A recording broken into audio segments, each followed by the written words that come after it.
Lesson 16, Variables. Well, in this lesson, we're going to take a look at an important concept that the macro recorder will never use. You'll never get this in a recorded macro. A variable is a name that holds a single value. Now, in the old days, like if you ever took a class in BASIC or Fortran or Pascal, you used variable names like X or Y or J or K. But in VBA, we can use meaningful variable names that help to tell you what the variable is used for. All right, so let's take a look at an example here. I have a series of invoices and I'm the guy that has to pay the commissions. And our commission plan is just, it was written by someone, well, you know the guy, right? I mean, it's just a horrible commission plan. It has all of these different rules. And frankly, I just want to get the commissions calculated. I don't want to try and build the formulas with all the logic. As I go through here, I look at each invoice and I have to decide which mix of products. And a certain mix of products, then we pay one commission rate, and another mix of products we pay another commission rate. And rather than make these individual decisions, I want to create two macros.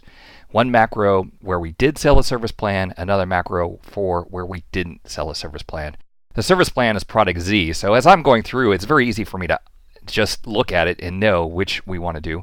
And so the macro that I write, I'm going to invoke from a shortcut key, and I'm going to press either Control A to do the regular plan, or, well, Control S is right next to A, so I'll use S to do the service plan commission. And the macro basically has to look at where we are and look at the revenue in column E of that row. It has to calculate the commission over in column F of that row, and it has to look one row up from where I started to see if that product is a Z or not. So I basically, I have it all in my head here, and this would be much easier to do using variables. Let's get started. We'll go to Developer. We'll go to Visual Basic. Now, this particular workbook does not have any macros, so we're going to insert a new module, and we get a blank macro, and I'll create a new macro. All macros start with the word sub, and I'll just call it Commission Plan A. All right, so what do I want to do? First thing I want to do is I want to figure out which row we happen to be on. So this row equals active cell dot row. Dot row is a property that tells us which row we happen to be on. This amount equals range. Well, let's see, where were the amounts? The amounts were over in column E. And I'm going to concatenate the variable called this row. So if I happen to run this when I'm in row 17, the first line will assign the number 17 to this row. And then the second line will look in column E, row 17, to figure out what amount there is. Commission Plan A is for when there is no service plan sold. So in this case, it's relatively easy. Commission amount equals this amount times 0.015. We pay 1.5% commission. And then I'll write that amount back out to column F. Range F ampersand this row. We could say dot value. Turns out the dot value is the default property, so I can leave that off. Equals commission amount. Well, that's it. That's Commission Plan A. That's the easy one. Now, Commission Plan S, the service commission plan, is a bit harder, but it still has a lot of the same concepts. So I'm going to start with the exact same macro. I'll select all those cells, and press Control C to copy, and then paste again. Now, right now, we have two macros with the same name. That's bad. I have to make sure to change the name. Okay, so we have this row, this amount. I need to figure out what the service amount was. The service amount is equal to range E and this row minus 1. The service plan is always the last item on the invoice. And the commission amount calculation is different. We actually pay 25% of the service plan and then 1.5% of what's left. So I can create a little variable here on the fly called what's left equals this amount minus service amount, and then the commission amount. now that we have all these variables set up, commission amount is equal to service amount times 0.25 plus what's left times 0.015, and we write it back out to column F. Very nice that that last line of code is the same as before. We're basically just going through and tweaking what's different. Okay, so in this case, we have in the first macro a variable called this row and another variable called this amount. In the second macro, we add new variables on the fly called service amount and what's left. I like those names. It's better than using X, Y, Z, and I, because we can understand sort of what's going on. Now, in real life, I'll probably come back and say, what's left? What the heck does that mean? And so I would want to add a comment here. Comments start with an apostrophe. Figure out the total amount less the service amount. And see, the comments always show up in green. So that note, hopefully, will help me figure out what I was doing with what's left later on. All right, so we have our two macros here. Very easy to go through and set these up. Could we have done this without variables? Yes, probably we could have. But it's easier for me to think about the problem in step-by-step pieces. We need to figure out how much the revenue was, how much the service plan was, what's left after I deduct the service plan from the revenue, and then do the calculation and then write it back to column F.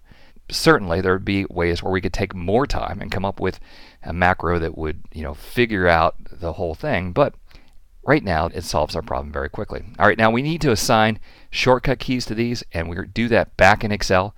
So I press Alt-Tab to jump back to Excel. We go into the Macros dialog here on the Developer tab. Commission Plan A, I'll go into Options and say that that's shortcut key Control A. Commission Plan S, Options, shortcut key Control S.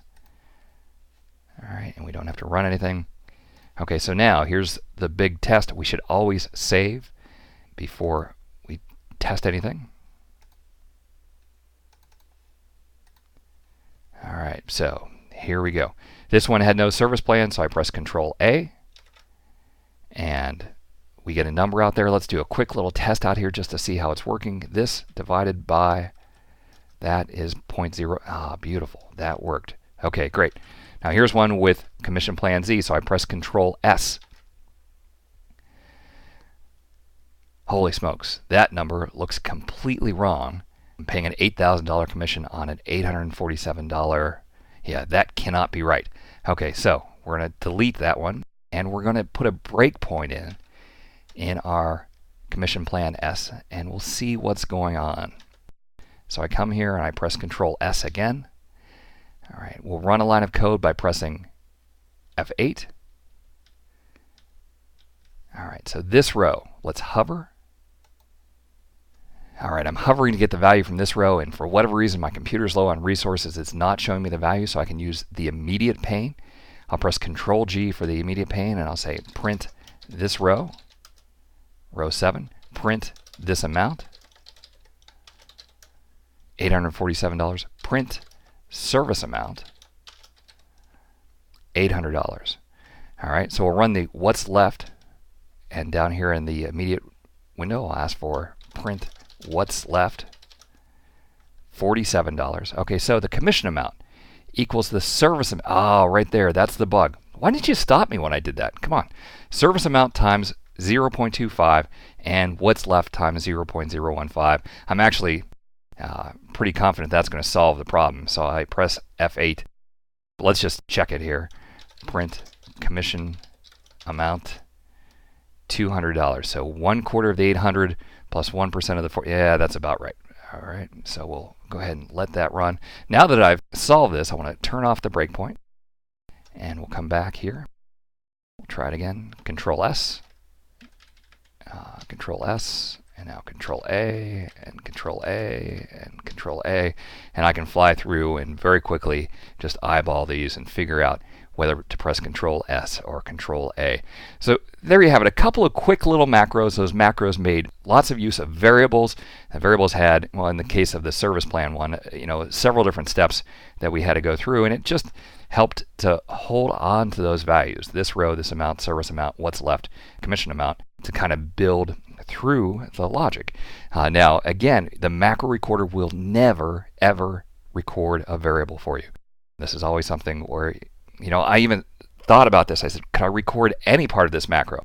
Many times I record the first part of the macro and then customize a little bit. This one I said, well, we just need variables right off the bat. There's really nothing that we can do here.